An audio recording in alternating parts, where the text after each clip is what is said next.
Hello everyone, welcome to GDSC Kalindi's Web and Firebase Bootcamp, and today is the fourth session and the first session of JS and Angular workshop, and we have Akshay Hrithik sir here with us. He's a software engineer at Mindtree and he has more than a year worth experience in JavaScript and Angular, and today he'll be teaching you all about the basics of JavaScript. So make sure you all attend the session, and attendance is mandatory in this and the coming 2-3 sessions, because we'll be giving out assignments to all of you. You'll have to build some mini projects or solve a problem. The assignments will be sent to you by tonight, and you can start working on them, and you have to use JavaScript and Angular for that.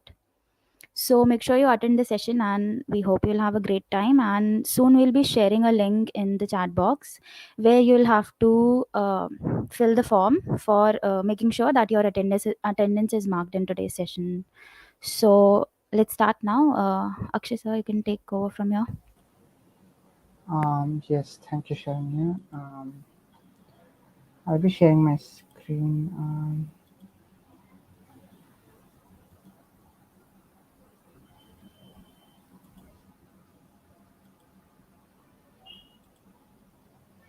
All right. So the main objective of this event is to get you all up to date with Angular. So to give you a working understanding of Angular. So for that, you will actually need to learn some JavaScript since it's a JavaScript front-end framework.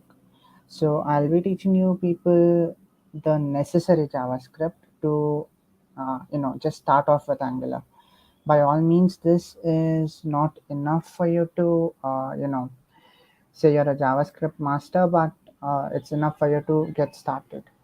So since we just have 3 days to go through Angular and JavaScript, we'll be hoping to cover these 10 things today. So let's start. So first is JavaScript. So JavaScript, let's just understand what is JavaScript. So JavaScript is a scripting language used by browsers to make your websites more interactive. So before JavaScript, there were HTML based websites, and all they could do was, display data, and there used to be forms, and on submit of the forms, the HTML default behavior, it used to perform a form action on some URL on the same server. So your websites were not really that interactive. Say for example, here I have so many buttons here. So just on click of this button, I am not sending any request to some other page in the server to get this part. So if you think about it, in a really old website without JavaScript, on every click of a button to get new information, I will be receiving a new page. I will not be receiving small widgets such as these. So this is what makes life easier for the end user, right? It's so interactive. I can do a lot without having to just keep communicating with the server over and over.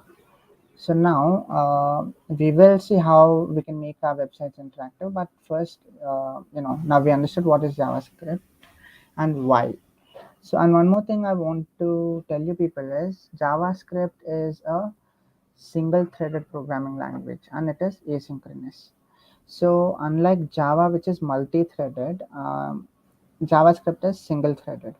So you can just imagine it like there's a single CPU core which is executing your code. Now, any request that comes has to be executed on the single thread. So what happens is sometimes your responses will not be coming at the uh, same time. Like on request, you won't be getting a response immediately. So to counter this, you have asynchronous coding. We'll get to that in a bit. So our first topic is JSON HTML. So how can you have JavaScript in your HTML? So to use JavaScript in your HTML, there is something called a script tag.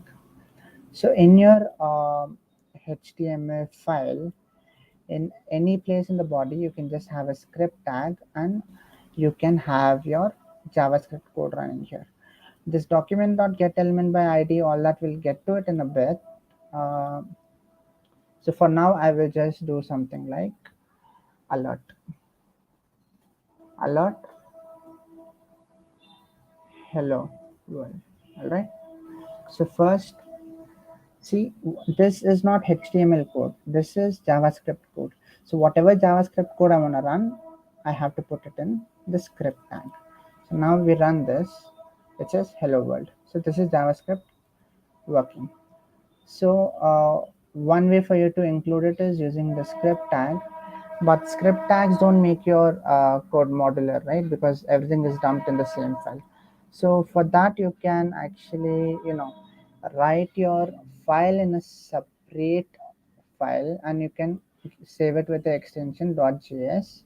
So this function, my function, it is stored somewhere in this other file called myscript.js. So to include that, you use the script tag again, but instead of writing your code here in between, instead of writing it here, what you do is you have this attribute called src, which is source.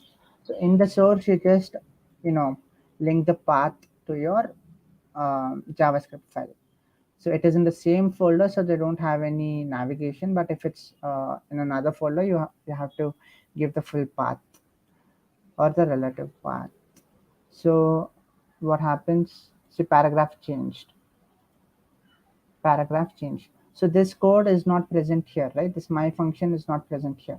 It is present somewhere in this script tag, which is getting the script from this file.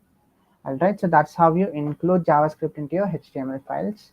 So if you guys have any doubts, right, just drop them in the comments and we will take a look into that when we have the time for it. So next is var, let, and const. So now I think you guys are familiar with C++ or Java. So what happens in you know these? Give me a minute. Okay, this is the maximum. Fine. So what happens in these languages is you have data types which you have a particular syntax. For Java, it is like int a is equal to 5. This is how you do it for Java or C++ as well. So for JavaScript, it is completely different. One thing is in JavaScript, you don't have data types. There are no data types.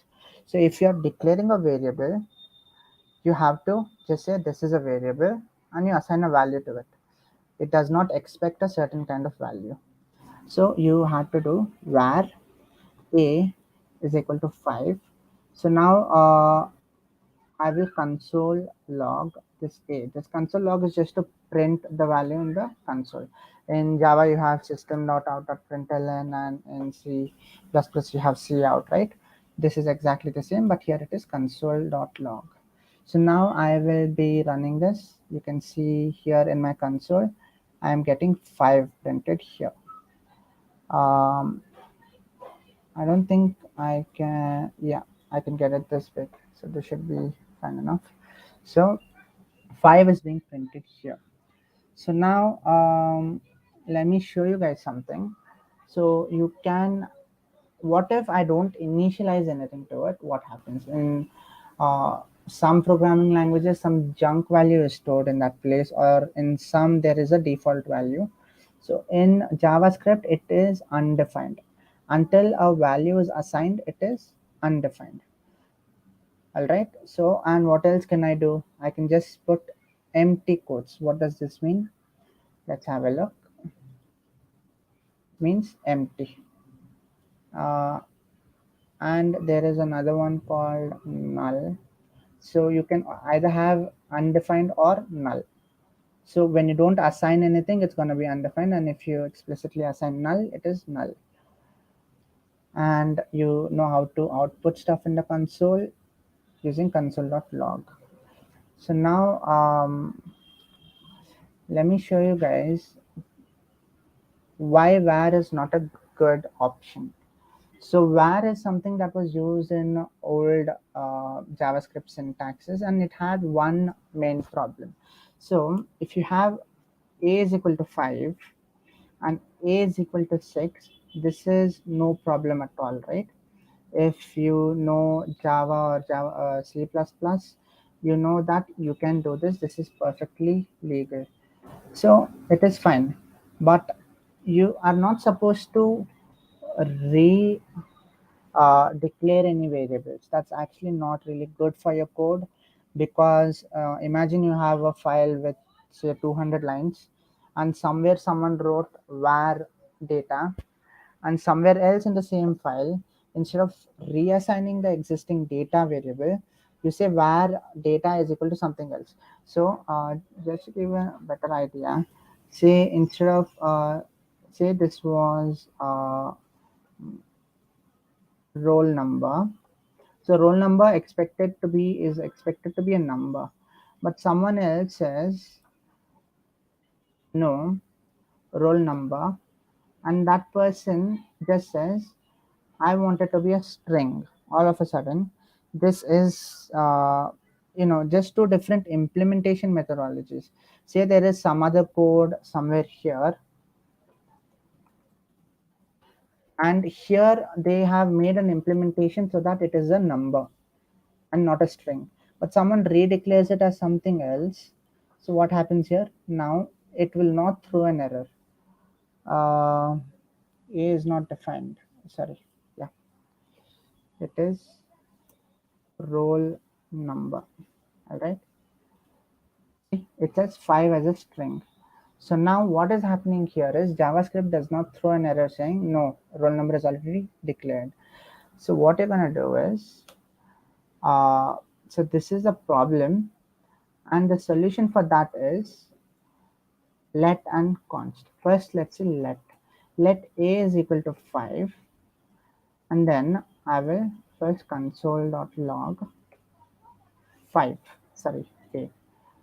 Now what happens? It's supposed to print 5. It is.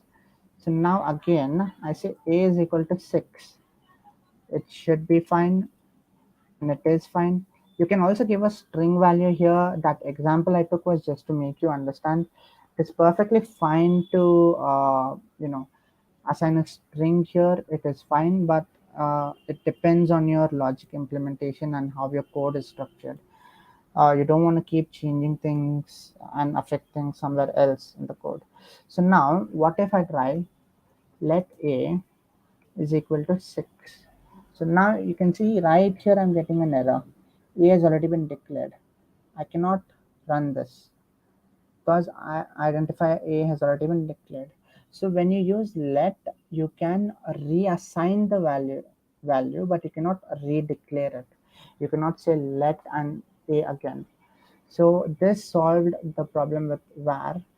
So this is let. So the next one is const. So this is modern JavaScript, let and const. This it comes with ES6. I'll explain about ES6 and stuff in a while. Now let's say const a is equal to 5. Now I say a is equal to 6. As you can see, there is an error. So const is just short for constant. So you cannot reinitialize this. You cannot change what it is pointing to. But the thing is, it is not immutable. It can be changed, but it cannot be it cannot be reinitialized. You cannot give a totally different thing. I'll explain it to you. But as you can see here, when I try to say a equal to 6, it's not working. But in what case will this work? If I say a is an array with 1 and 2, all right.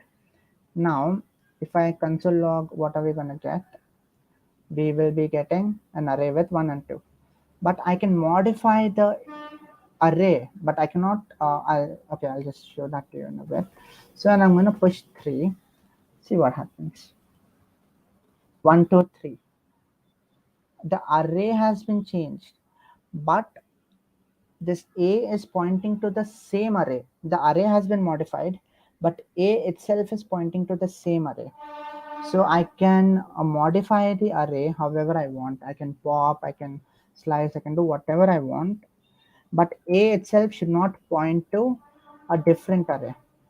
I cannot say A is equal to 1, 2, 3. This is a different array. It's not the same array as the one on the top. When you do something like push, it is happening on the same array. So that is what it means to have const. So we are done with this as well. So next we'll move on to functions. So far, if you have any doubts, do let us know in the comments, and we'll take them up in a bit. So the next one that we have is functions. So let's see how we can use functions in JavaScript. So now there are quite a few ways in which you can make functions. You can say function add, I'll take into variables a and b, and I will return a plus b. Now let's try to call this add 1 and 2. Okay. And we will console this directly so that it gets printed. Console.log and closing bracket. Now if you see, it's printing 3. So now this is one way for you to make a function. Next you can do it like, I can just say const add is equal to function, and this function takes in a and b and return a plus b. So let's see how this works exactly the same way, just the way it's written is changed. For people who are coming from Java or C++, even Python and such languages, it might be a little confusing how we are assigning function to a variable, but this is perfectly fine in JavaScript. So this is how you can make functions and call them. You just call them as you do in any other programming language. And one latest addition to JavaScript now, since that ES6, is an arrow function. Arrow function. So an arrow function is a cleaner and more modular way of writing functions. So I can just say const add is equal to and a comma b, and I put an arrow, I open this, and I return a plus b, and there is, yeah. Now let's see how this one works. It still prints 3. So now the benefit of using an arrow function is there is one major thing, which is this keyword. I will not be going into that right now, but I'll just tell you how to look it up yourself. You can actually make this code very lean and clean. So when there's just a single statement, I don't even need to return it. It is going to automatically return it. Oh, I need to get an insert. Yeah.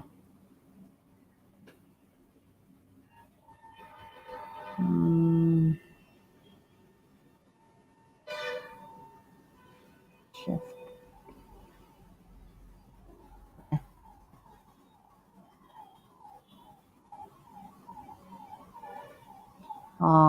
Let me just start over.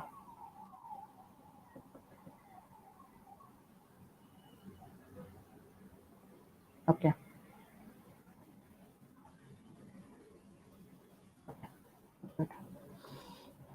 So yeah, we were discussing arrow functions.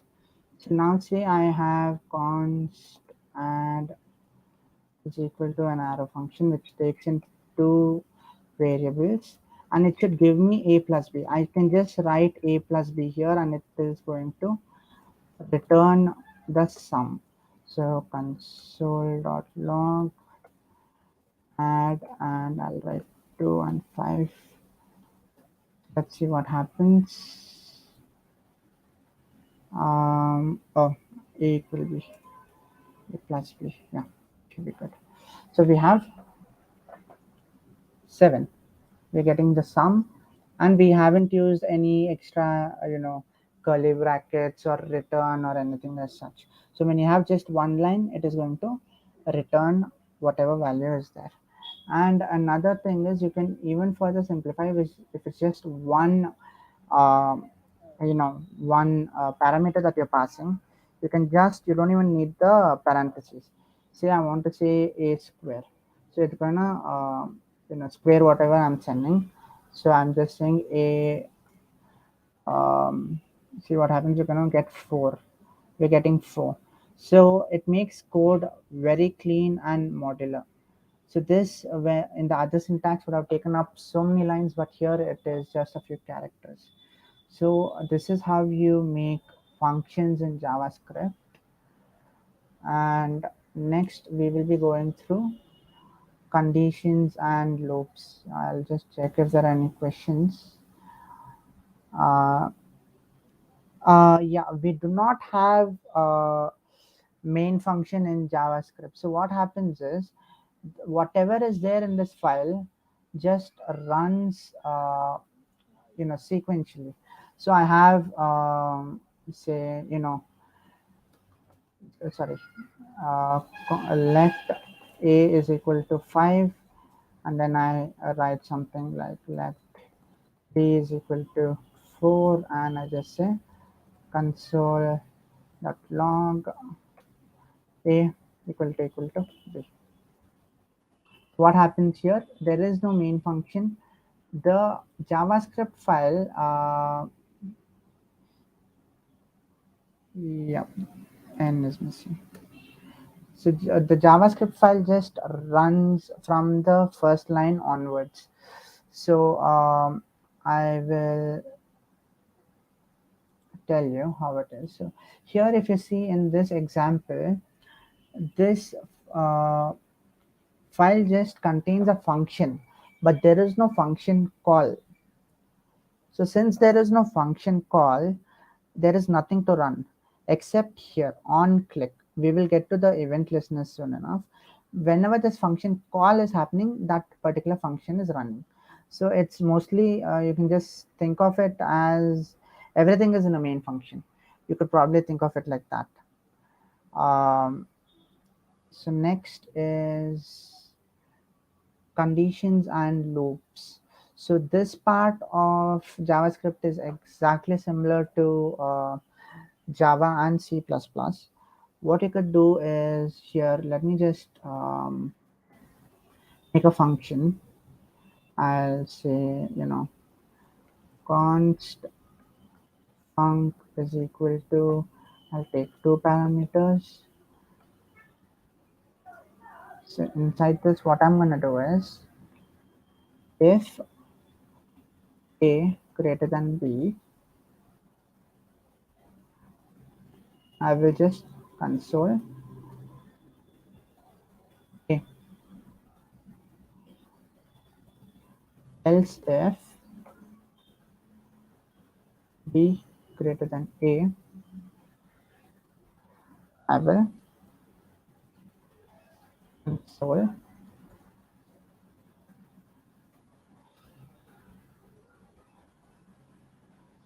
and else I will um, you know console both are equal. All right, so I will make this function call func. I'll pass 1 2, and I'll just copy this,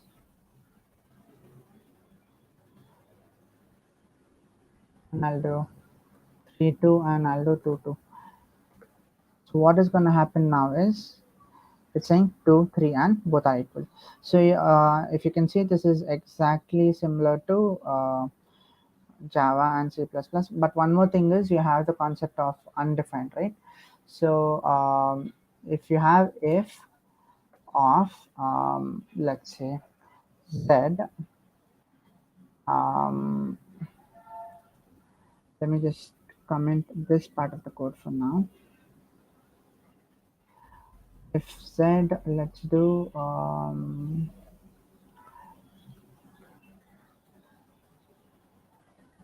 shouldn't run.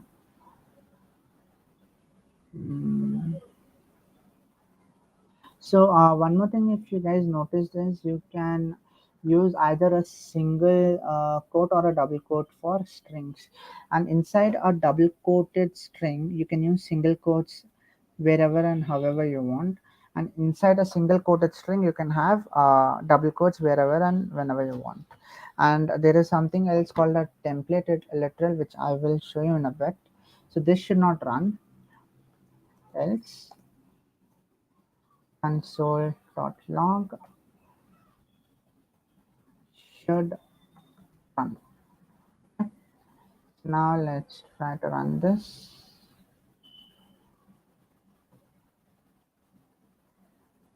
and I will just say let z. Okay, now uncaught reference z is not defined. Oh, it's running from here.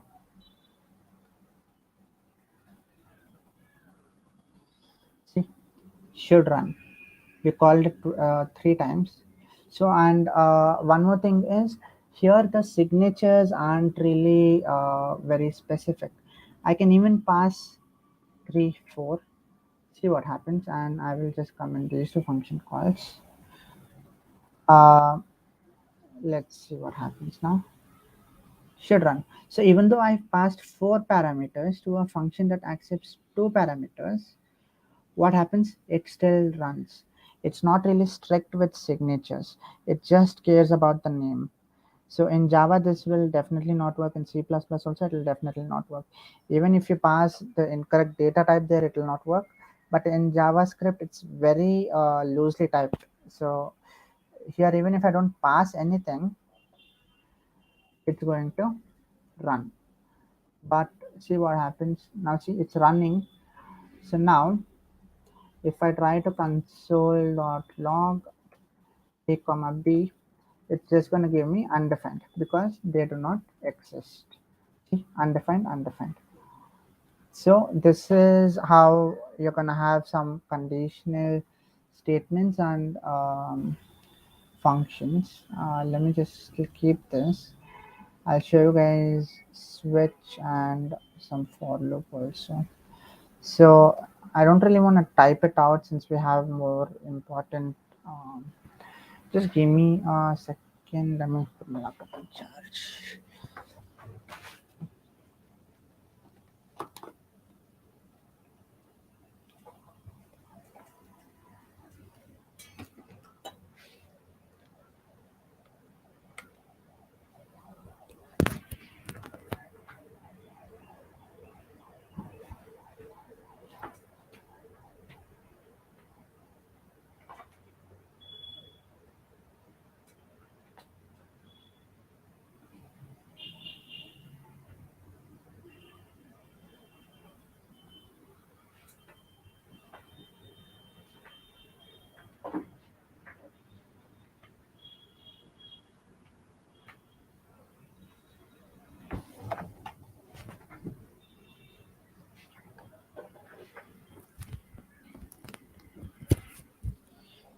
Yeah, sorry about that. Let's continue.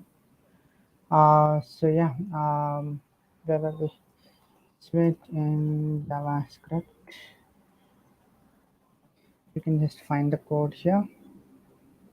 So if you see, it is exactly the same as in other languages. So you have switch and you have an option. So to make it easier, I will not be passing this for you guys to understand. Let me just let day is equal to yeah, that's fine. let choice is equal to, I will say 4, and I'll just pass choice. So switch takes in one parameter which is choice, and based on this choice, one of these cases is going to run, and you can also have a default. I'll have a break, and let's have a default, and I'll say this is equal to wrong choice.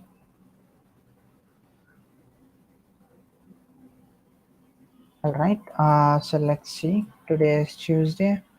Now I'm gonna run this. Today is Thursday, and I'm gonna put something like 9. I'm gonna get wrong choice. Uh, so just give me a minute.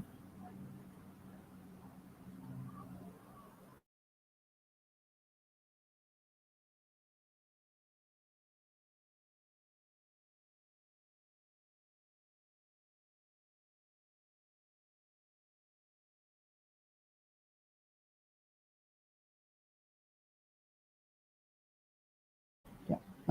Yep. Sorry about that, guys.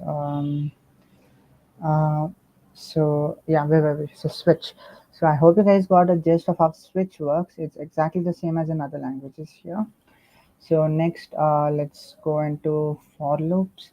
We don't really use much for loops in JavaScript. When you're working on real-time projects, we use something called a for each. I will be going into that a bit later, but there is a for loop if you want to know. I'll just write for let I is equal to 0, I less than 5, I plus plus, and I'll write, console.log I plus 1. So this is going to print 1 to 5. Let's see, 1 to 5 is printed. So there is a for loop. You can use it like this, but there are better options.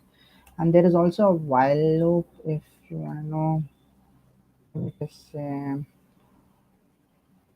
let I is equal to 0 here, while I less than 5 again. Console.log I plus 1, and I'm going to say I plus plus. What is their expected and identifier? Oh yeah, here 1. All right. Here sorry, should have been 0. 1 to 5. So there is while, there is do while. The syntax is pretty much the same. You can go into it if you wanna. So the next part is objects and destructuring. Actually, we'll do higher order functions first, and then we'll move into objects and destructuring. So objects and higher order functions. So just now I told you guys about loops, right? So but there are better ways for you to loop. So see, I have const a is equal to 1 2 3 4 and 5. All right, so I have 5 elements in this array. So now I want to loop through all of these and just print the value. What do? I say a dot for each, and this takes a function inside it. So I'm using an anonymous arrow function here. I'm just using an arrow function, and this in turn takes 2 parameters. One is the element. You can actually just have element and be done with it. I'll show you guys the other one if you want to. Console.log element. Right. So see what happens. When I run this, I'm getting 1 to 5. I'm iterating through the array. So here, one more thing that I could do is I could have index. I can just even print the index right next to it. 1 is at index 0, 2 is at index 1, and so on. So this is how you loop through an array. for each. So I'll teach you guys two more higher order functions, and there are a few more. You can actually cover that yourself. I'll show you links where you can do that. So another thing is map.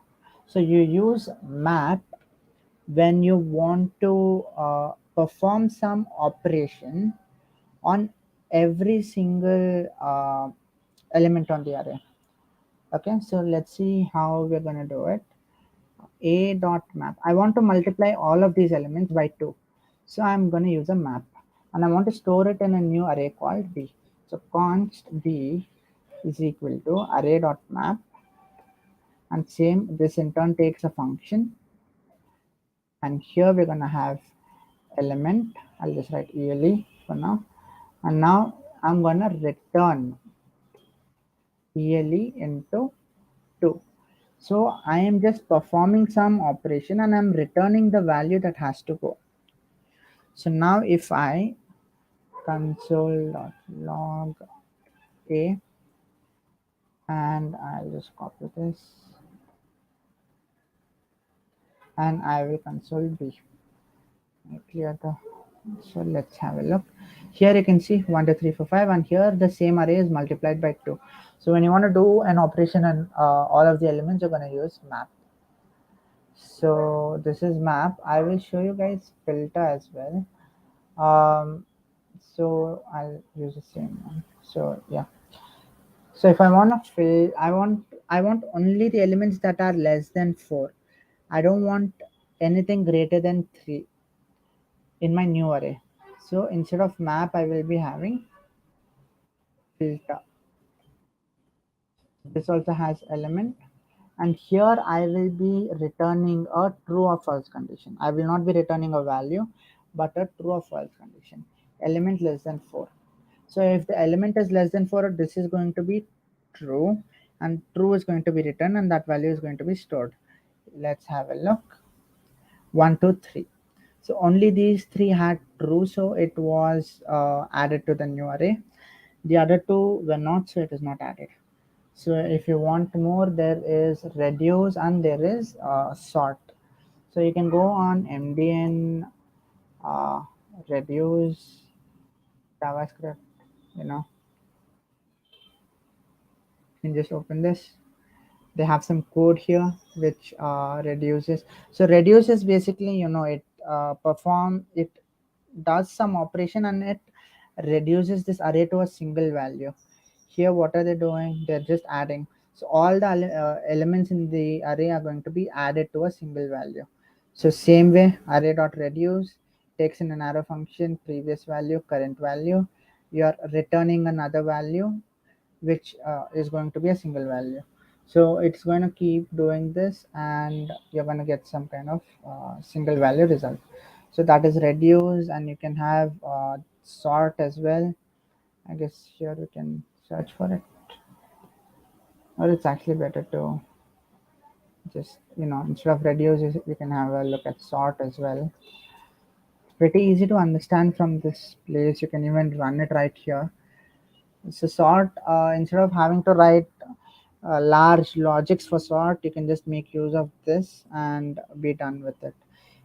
You will have to actually give some kind of, yeah, like this. You're going to have an arrow function and you're going to define a sort logic inside. If you just move down, you can actually get a clear description, and you can do it yourself. For now, do we have any questions anymore?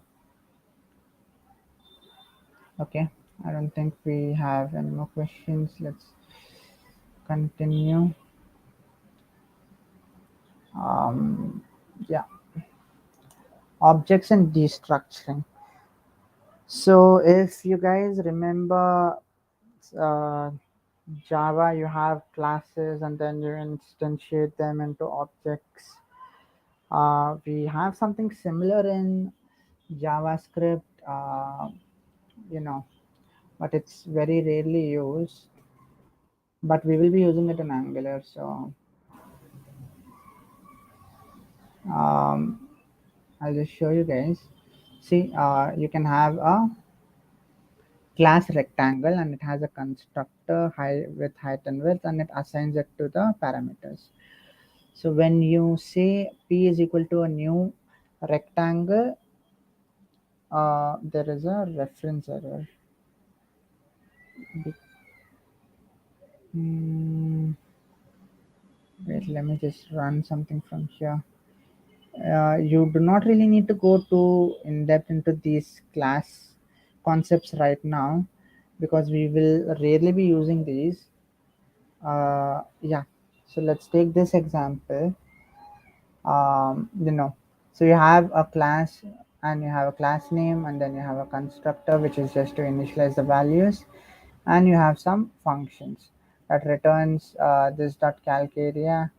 So this calc area, what does it do? It multiplies the height and the width.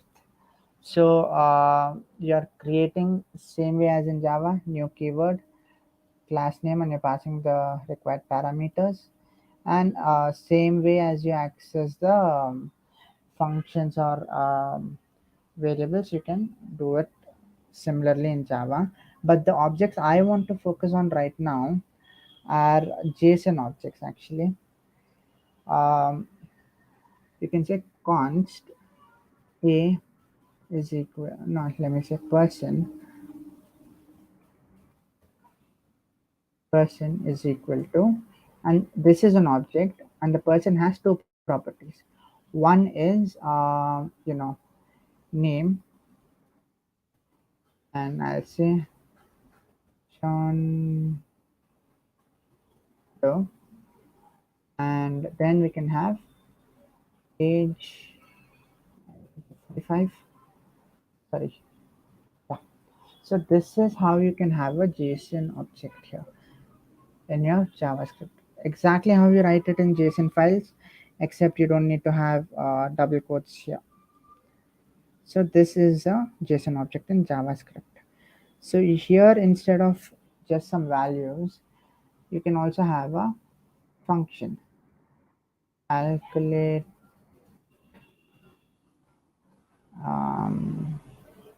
something. You can have a function. This function simply says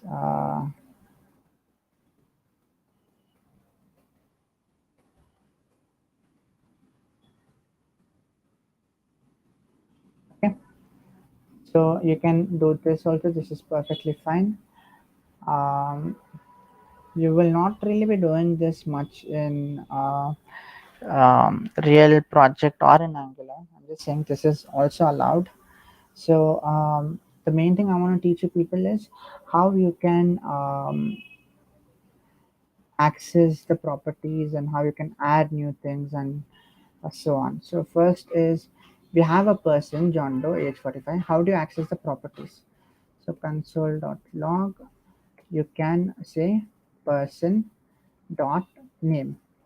So this is how you can access. And another way is person square bracket, and in a string you can have the key, the property name. So let's see if both of these work. Both of these do work. So say you want to add something that does not exist to person. All right. So now I'll say console.log person dot what do we say? Career. Mm, okay, this person dot something. What do we add? Yeah, date of birth should be good. Person dot dob. So it is going to say undefined because it does not exist. But if you try to say, uh, okay, now see what happens. It's saying undefined. Now I want to assign a value to this. So I can't just say person dot dob is equal to 01/01/1990. I can't say this, right? I can't do this. It's still going to give me. Let me just cut this and paste this back here, and we'll run this. This will not be allowed actually in most cases when you're programming on some other frameworks, but here it is for some reason. But the better way for you to do is just use the square brackets instead of the dot. I remember once in my project when we tried to do the dot thing, it did not work actually. So this is a better way for you to do it. Square brackets always create new parameters if they do not exist. The dot, in some situations, it might not work. So do we? Oh, you want me to zoom into the code? Yeah, sure, I will.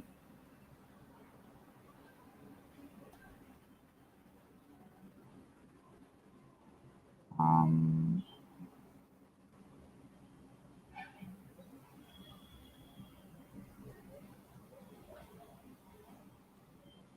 I don't know if I can.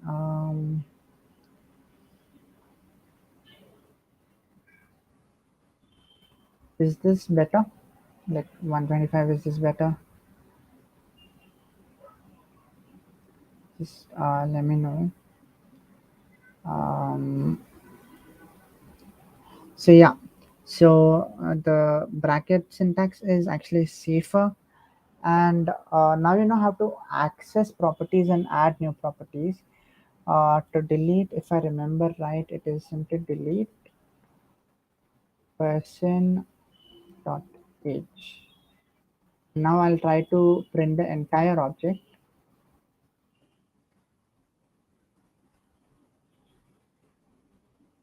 Let's see what happens. And yeah, age has been removed from the object. Just write delete and then the property that you want to delete. So this is some basics into objects. So let me just do something else. Const let's say array is equal to 1, 2, and no, let's have some fruits. Apple, orange, and B. Yeah, this should be good. So now, one thing that we get in the latest JavaScript is something called destructuring. So destructuring is a very clean and nice way for you to take out uh, data from an array or an object without using dot or brackets or things like that. You can get them into a variable. So I'll show you how. I can say perhaps let, you know, and I'll say, now I will first do it for the object. Let name, comma, age. See, I'm using curly brackets, the brackets that we're using for objects, and I'm saying equal to person. So now I can simply access it using name, comma, age. So this is, just a variable at this point.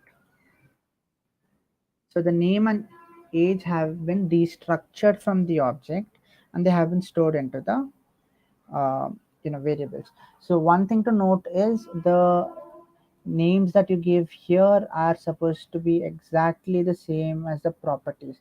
If you want to rename this to full name, you can do it like this. Just put a colon and then new name.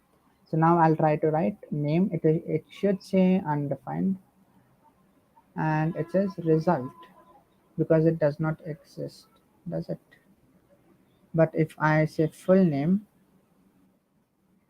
let's see what happens. It is John Doe. So I don't know why it's showing result. Maybe it's something to do some other code. But yeah, this is how you rename. You write a colon and then you give some new name. So this is destructuring objects. Next, I'll show you guys destructuring. What's the other one? Yeah, arrays. Wait a minute. Let me just have a look. I think I can increase the Map font size big or bigger. Let's go with Java and then I'll switch back to 100. Um, let me know if this is better.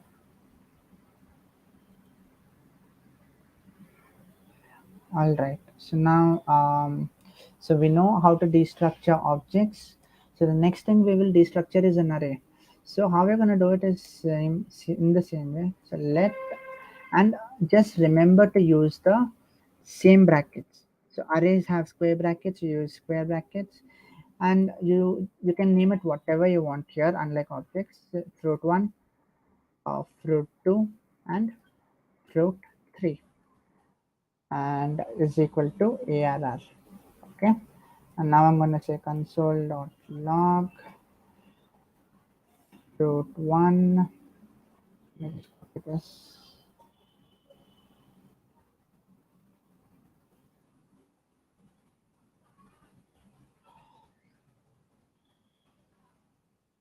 Fruit two and fruit three. So here you can give whatever name you want, but the order matters. So if you want apple, it should be in this position. So say I don't want apple, I just want orange and kiwi. So I want just fruit 2 and fruit 3, and I don't even want to store this. So what I can do is I can just have an empty comma saying I don't want anything, I don't store this one, I just want the second and third. So see, this works perfectly fine. I have orange and kiwi. So this is how you can destructure arrays. And I would totally recommend you guys going to MDN destructuring. Here if you go, yeah, I guess this should be it. If you come here, right, you not only get to destructure arrays and objects, but you can destructure an array of objects or an object which in turn has an array inside. I'll just show you guys an example. Let's do an array destructuring. This is fine.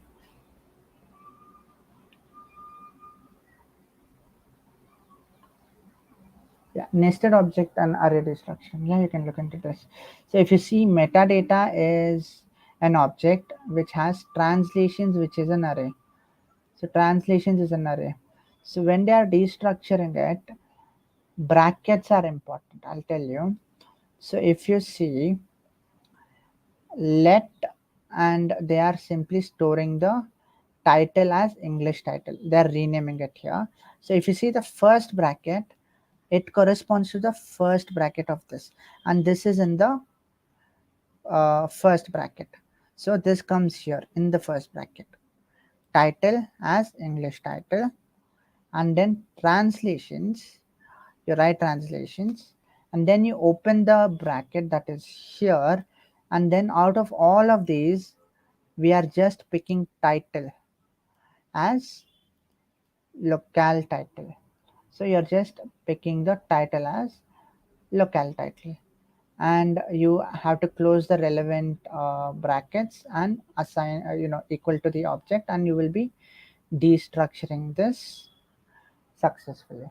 So just remember the right brackets, and when you're using arrays, you have to put commas so that you don't take in the wrong position. So this is destructuring. It is quite modern now. People are using this, um, you know, nowadays, so that code is much cleaner and you don't really get confused about what attributes are there in person. So when you destructure it, a person knows this is we have this data right now, which is name and age. So if not, you don't really know what data you're getting unless you console it and stuff. So development could get a little tough. So this is just to make it easier for you guys. So we are done with this much. Yeah, give me a minute. So we're done with this much. So now I remember there was a question asking about main method, right? So JavaScript, you don't think of it as an object oriented language, or a procedural language, think of it as an event driven language.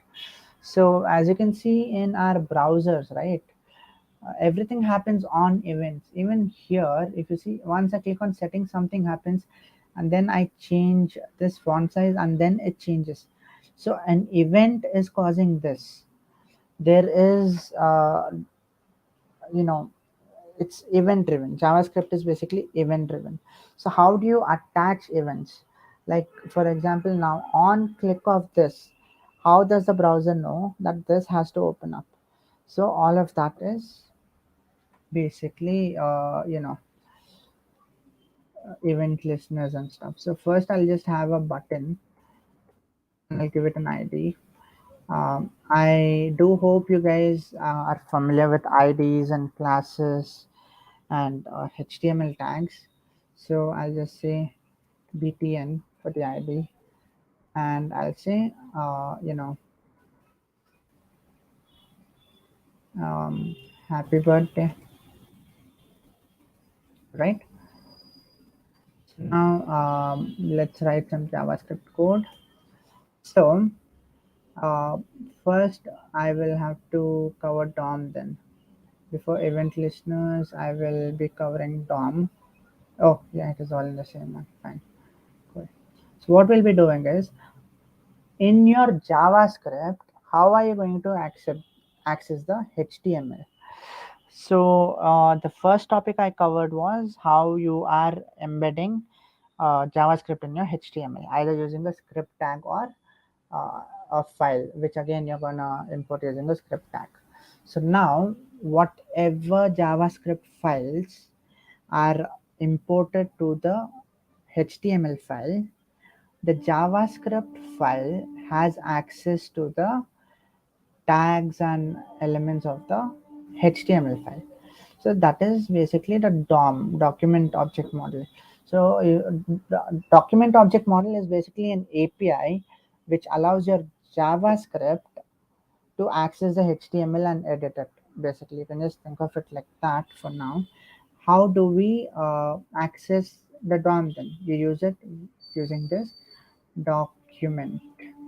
So this document is an object that has many functions and properties. So to access this, right, I can basically say document dot get element by ID, and here I need to pass the ID. So the ID is btn, all right, and I can store this DOM element here. I can just select btn is equal to this. So now my DOM element here is stored in this btn. So now what I'm going to do is I'm just going to console it and show it to you guys for now. And then we'll add event listeners and stuff. What is going to happen when I try to console this? I am getting this much stuff. This is all from the DOM API. It has a lot of properties which we don't really need right now. You will not be using, I mean, even 5% of this, to be honest. So I'm just showing you guys what you get. So now here what I can do is I can add event listeners. btn dot add event listener is equal to sorry, no, this, and then you have the event. I want it on click. So and what it does is a function is going to execute. So I'm directly writing my function and logic here. You can actually write it outside also. Let me just say alert, um, alert, happy birthday. All right.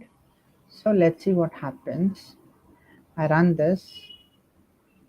I click this and this alert happens. So I don't do this part. Okay. I don't add any event listener. So I'm going to run this again.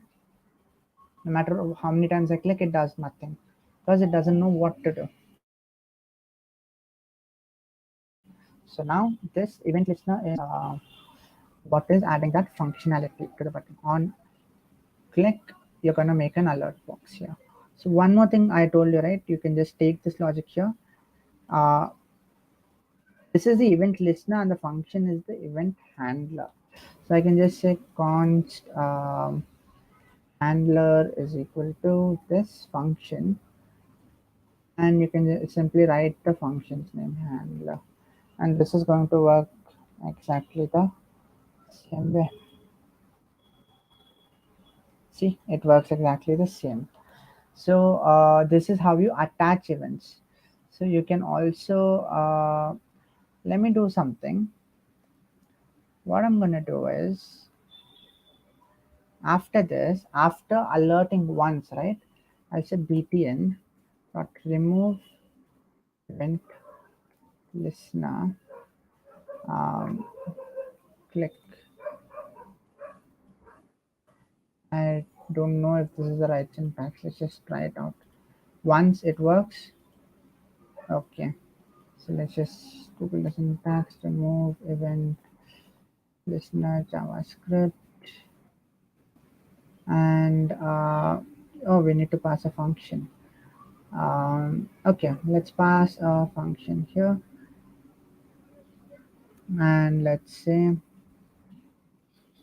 it's just consoles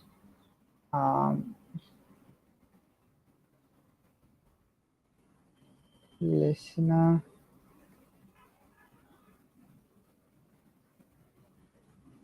removed, right?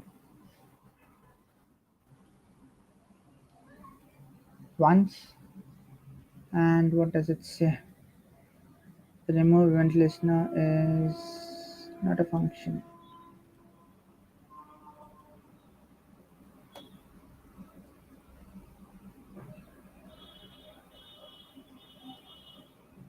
Did I spell it wrong? Yeah, must be a spelling mistake.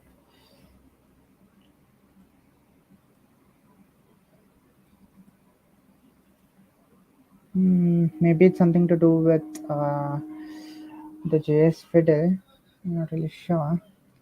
But yeah, you can also remove. I'll show it you guys here. If not, try it yourself. Right. So this orange, whatever happens here, see the value keeps changing. On click of remove, nothing happens after that. So how is the code for that? It's basically the same. Add event listener is the same, remove event listener is also the same, and they're passing the same function. Okay, got it. So what we have to do is, we cannot call this here, this will not work. So what we will do is, we will set a timeout. Yeah, set timeout, and then this is going to take in a function, and then here we can set 10 seconds, which would be 10,000, and then we will paste this, and instead of this, again we need to have the handler. All right, so this is going to work. So let's see how it works. So now I click on it, it works, click on it, it works, click on it, it works. So give it 10 seconds, and then you have a look at it, it will not work. See, 10 seconds over, now it's not working, and it got removed now.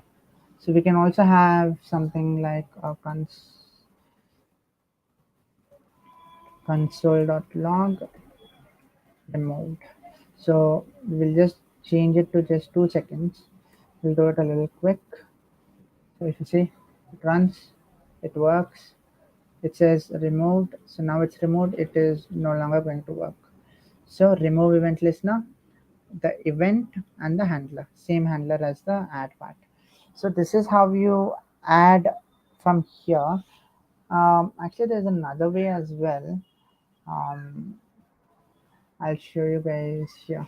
So you can have events here. On click is equal to handler, right? So I can just uncomment this much. No, Let me comment the rest of it. Yeah, the first line's not going to do anything. So, but I'll comment it right away. So I just have this handler function, and I'm saying on click, do this. So now, yeah, I need to have this. Now see, it's working exactly the same as before. It is having the same functionality. So, and one more thing what you could do is, if it's just one or two lines of code like an alert or a console, you can just have it right here. Hi. So now I don't even have any use for this. Again, comment this part. I'm running this, see what happens. Hi. So the logic is right there. So you have a really wide range of events. I can say just go through JavaScript events. So here if you come, yeah, so you have quite a bit of events like on change. On change is basically on your input fields, like the search field. Here, whatever I add, right, this is on change. The value inside is getting changed. On click is on click of a button. On mouse hover is these. Mouse is hovering on them. Um, Mouse out is when I come out of it. Key down is when I am pressing on my key and it is down. It hasn't come up back. So that is key down. There is key up as well. There should be a list of all event listeners. Let's just search for it. Um,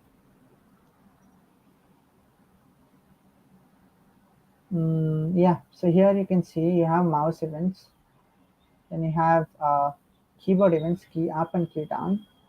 Then you have focus events. So focus events are basically related on forms, like when you focus in on a text field or some other form element. Submit is when you click on the submit button.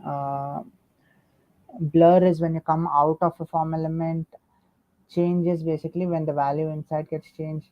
Yeah, this is something really good. Window or document events. So when I load this page, right, when the page gets loaded fully, uh, an event is called, that is on load. So before unloading there is unload. So this on resize is basically when I resize my screen. So you can go through events here. You won't be needing most of these. You just need to be familiar with how you can add, remove, and know a couple of these, what events are possible. So knowing that is enough for event listeners.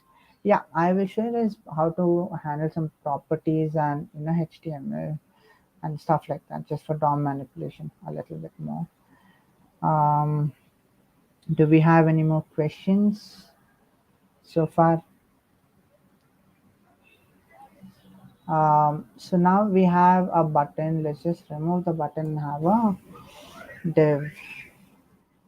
I can say I have a div and I'll have a p tag here. This p tag can be empty. I'll give it a class perhaps.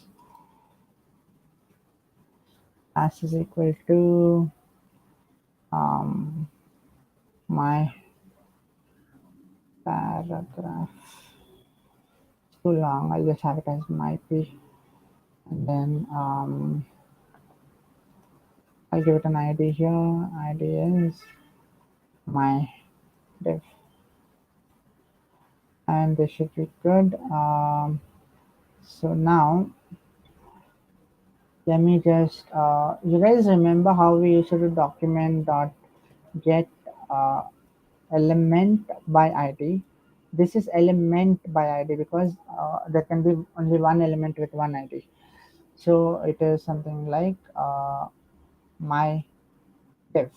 This is going to work, right? But when you're accessing classes, multiple tags can have the same class. So say I have another p tag here, and then class is equal to again my. So you can have multiple tags with the same class name.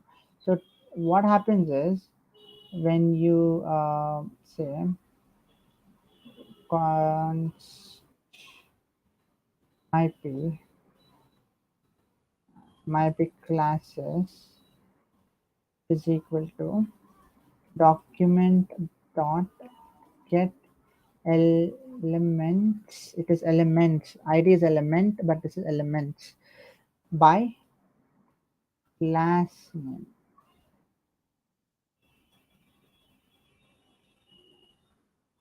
It is class name. I think it's class. Yeah, it's class.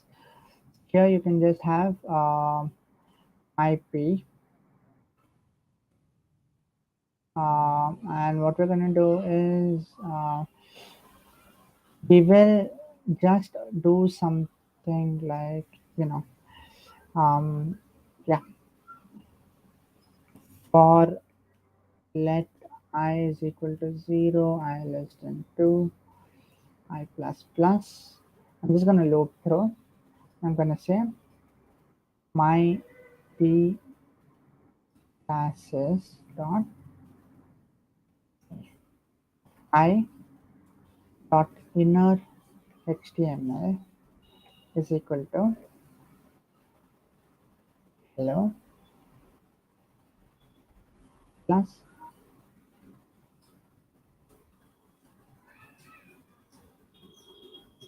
right? So let's just first see what happens. What happened? Document dot get element is not a function. Element, yeah, capital B.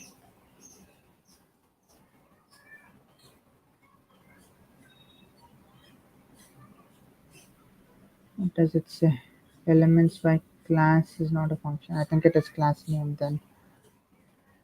Yeah, yeah. So you can see in our paragraphs there is nothing, but we have added hello 1 and 2 to it with the help of DOM. So how we're gonna do that, I will explain it in a bit. So basically, wait, let me just see if there are any more questions. Okay, no more questions, all good, that's nice. Um, okay, so your DOM has access to everything you can do on HTML and a little more JavaScript. You can also add event listeners and stuff directly from here. Like you can say, as you already saw, add event listener and some more JavaScript functionalities along with all HTML functionalities. Okay, so I just showed you guys how to access the classes. There's another one by called get elements by tag name. So P is the tag name. So wait, let me just change that. Um,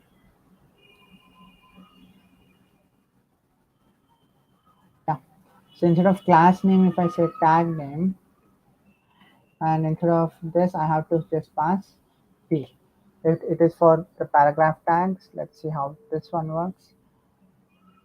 Same thing. Let's say, you know, hey one.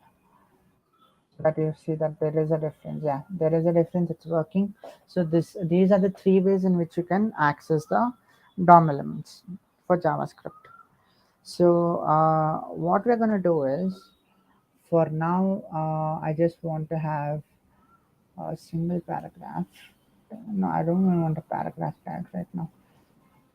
So simply let's say hello world. So um, let me just try to meddle with some properties. Um, const div is equal to this. We got a div. So now if we say div dot style, if you guys remember, there is supposed to be a style property here, right? Style is equal to and whatever you want inside you can do. So that is one thing. So what you can do is style dot color is equal to green. So just like how we access our Java, JSON object properties, you can just write dot dot dot.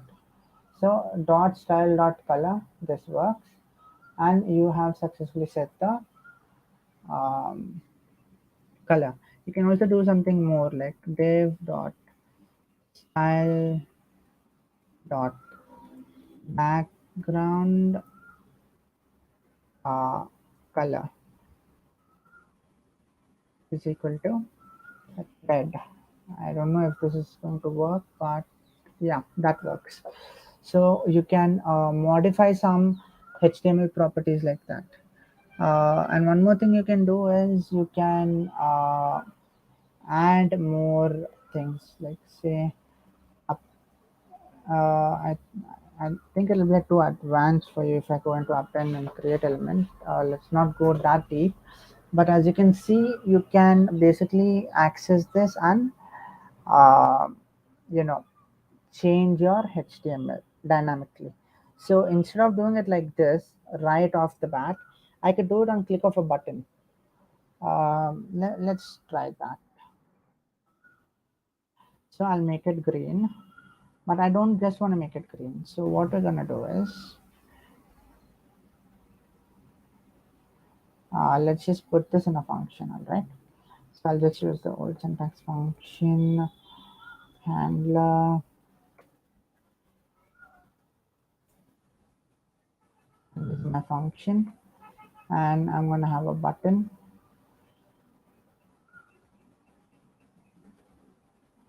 ID is equal to btn click me. I'll simply write on click is equal to handler. All right. So now you can see it is black right off the bat, but let's even make it red. That will actually show the difference.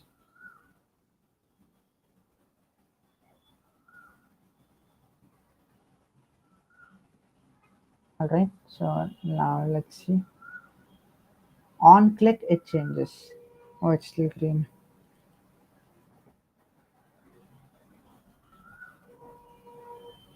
So on click, it changes. So this is how you can manipulate the DOM on events. So this is just some basics for now. Tomorrow in Angular session, we will be creating a to-do list in which we will see how we can actually do a lot more. I'm just trying to show you guys what JavaScript can do and how you can do it. Just some basic stuff. So as I said in the starting, asynchronous coding. So now I won't try to push it all in your heads in one go, but so far with DOM functions and stuff like this, do you guys have any doubts? You can post it in the chat. Just give me a few seconds to breathe.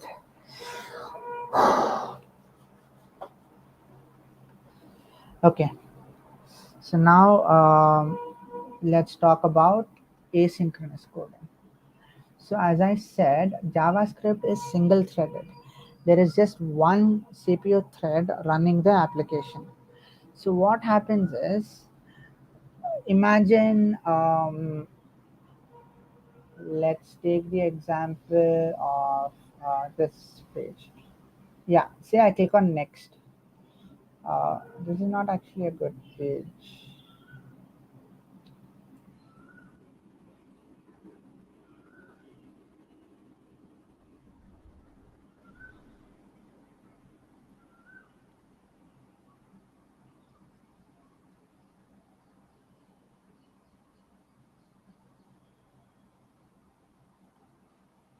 All right. So yeah, I think that one's dead.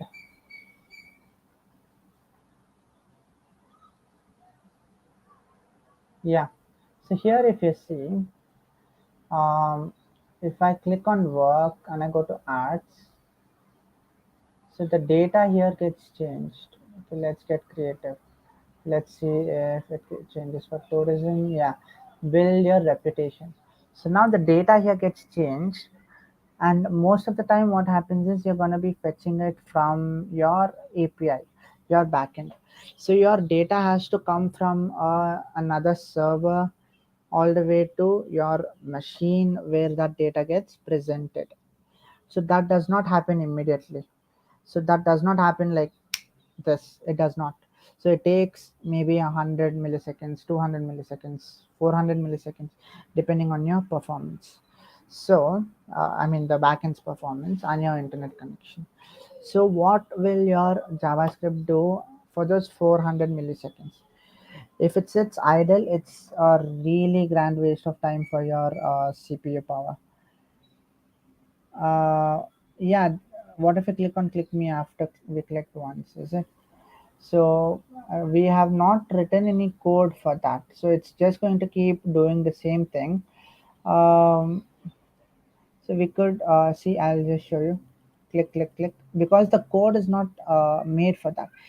Every time we click, the same code is happening.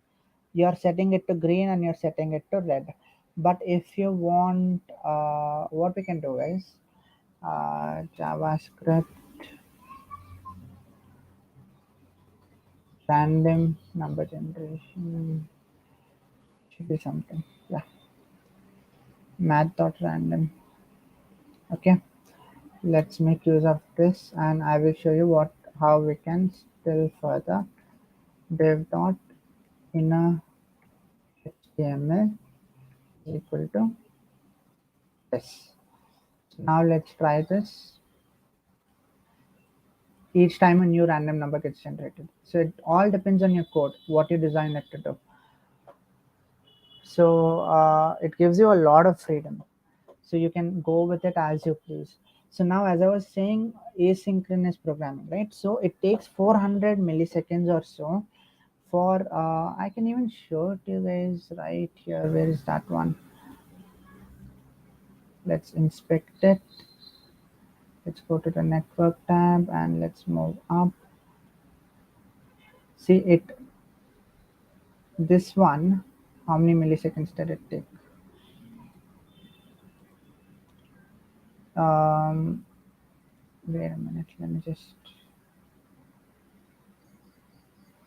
this one took 1.15 seconds. So what will you be doing for 1.15 seconds? That's the question. What does JavaScript do for that time when you don't have the data?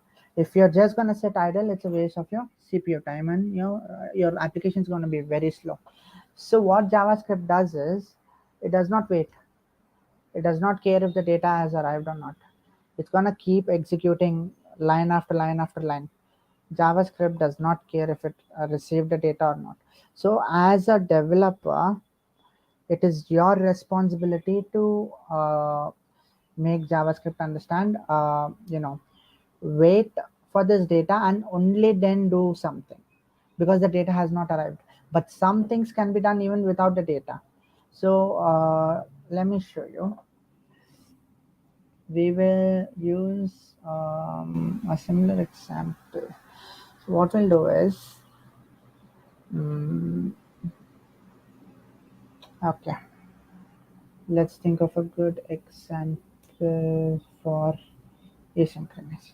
So now you have a function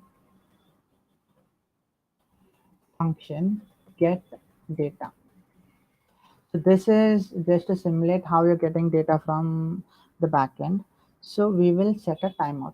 So the set timeout function is basically just, I'll tell you what it does. It executes whatever code is there inside after five, let's say 2 seconds from now.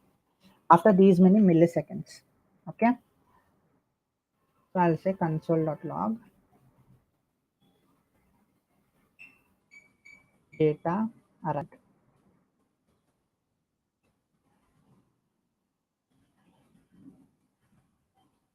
Now, normally let's say I call get data, okay? I call this, and then I say console.log. Actually, something better we could do is let a, then we can just say a is equal to 5. Okay. So get data should ideally give us the data. Okay. Okay. So if you see, we are calling it in the right sequence. It says get data, and get data in turn sets a timeout of 2 seconds. So ideally you would think, okay, it's going to finish executing this and then it's going to come and it's going to execute the next line. But if you see what happens, undefined. Why is it undefined? See, this executed, we are pretty sure. It says data arrived, but it is still undefined. And if you see data arrived is printed after undefined, even though it is called before. That is because JavaScript does not wait. So JavaScript is not going to wait for this timeout to get finished so that it can run the next line of code. So it is up to you, the developer, to code it in a way that says okay, JavaScript, you wait till this data arrives and only then do this certain piece of code. So what you can do is, instead of trying this here, if you just put this here, what happens? Um,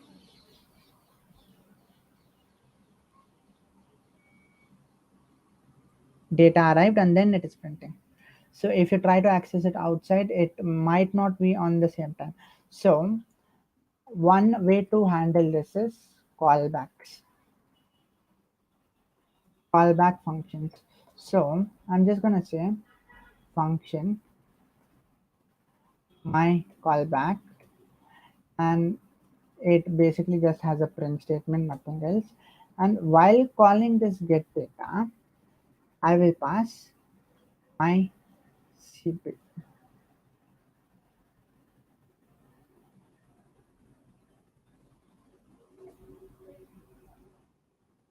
Okay.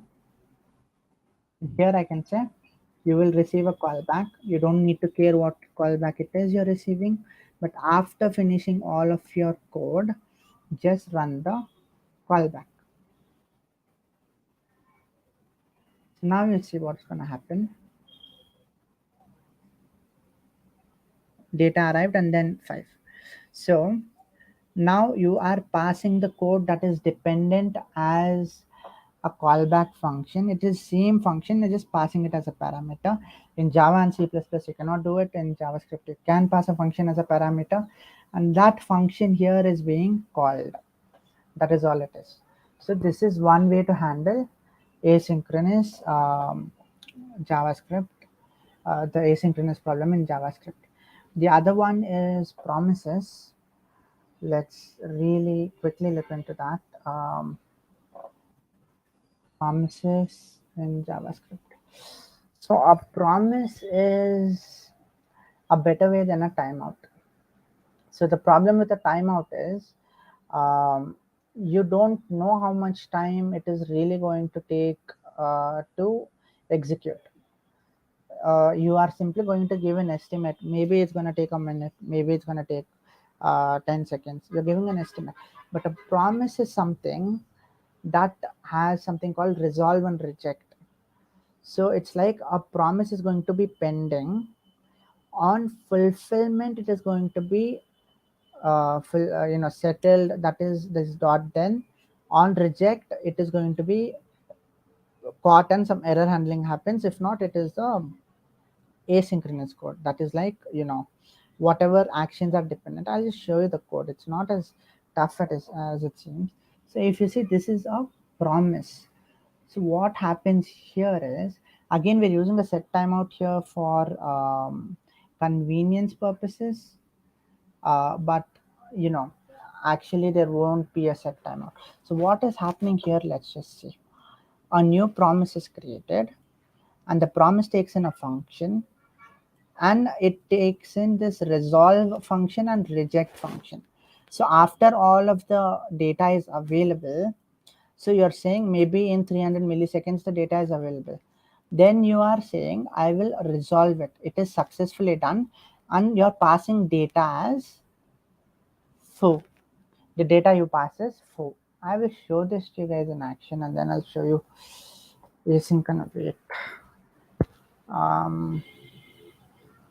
After that, what else is left? Or we'll directly jump into fetch instead of doing promises, because fetch also returns a promise.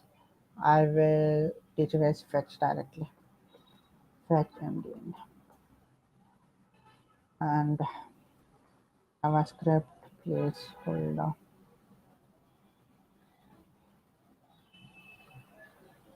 Um,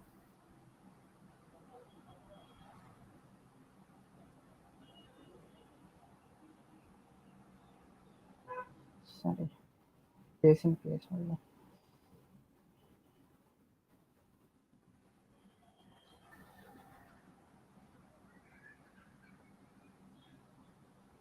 Yeah, this is a good fetch. So you can directly just try to use this here. Okay, so this is basically we are making a call to this URL, this REST API. So you don't have to think too much about REST APIs right now. So basically, when you hit this endpoint, it sends you this data, and this data you're using in the UI. So whenever you hit this endpoint, you're gonna get some data. That's all it is, a REST endpoint. So now we're saying, so this fetch is a way for you to make these requests. You can make HTTP requests using fetch. So basically, we're making a get request here, and you're passing the URL, and you're saying then, that is, when it is successful, then you do this, take this response that comes from this promise. If you remember in that promise part, where did I have it?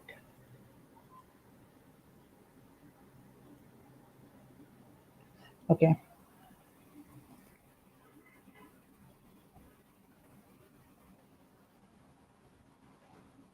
Yeah.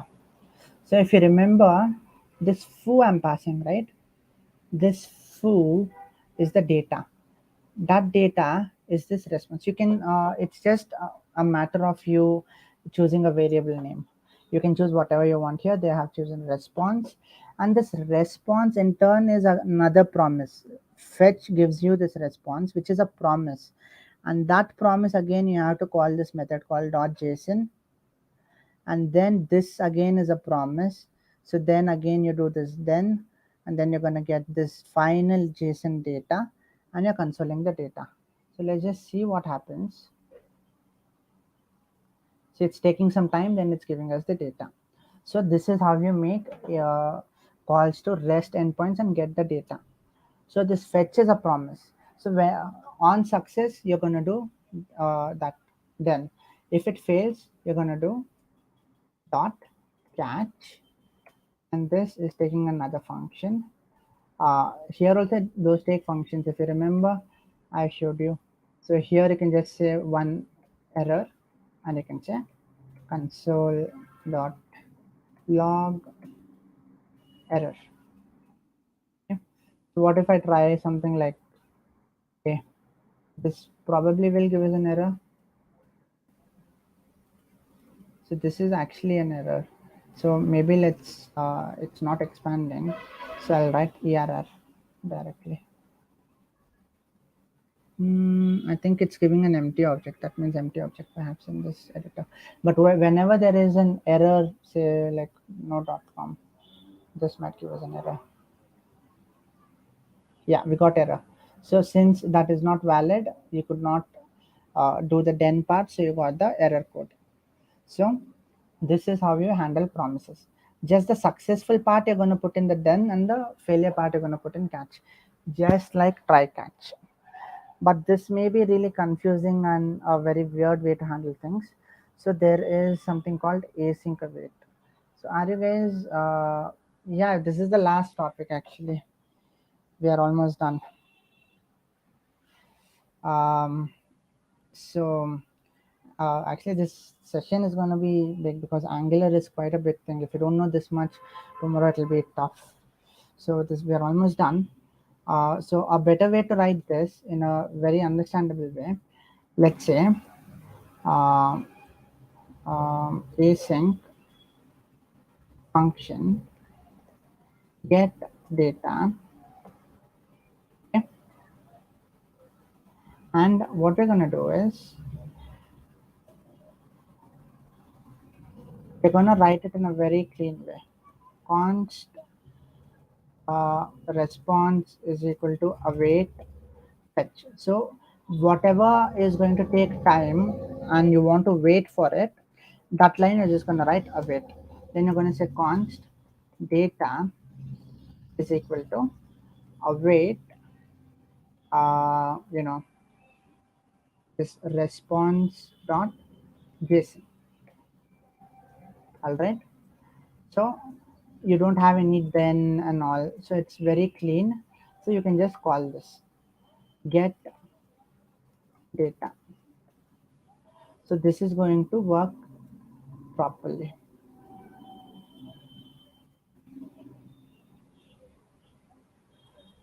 Oh yeah, you're gonna get error 1. Yeah.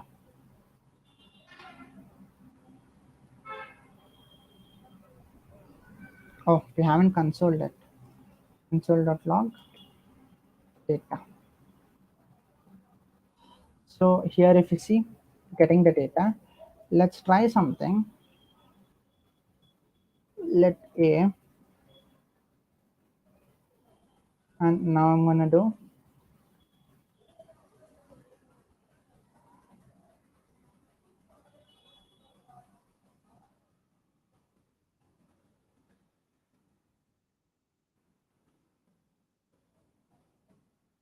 what happens.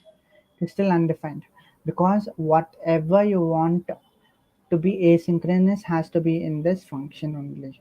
So you are awaiting for these responses.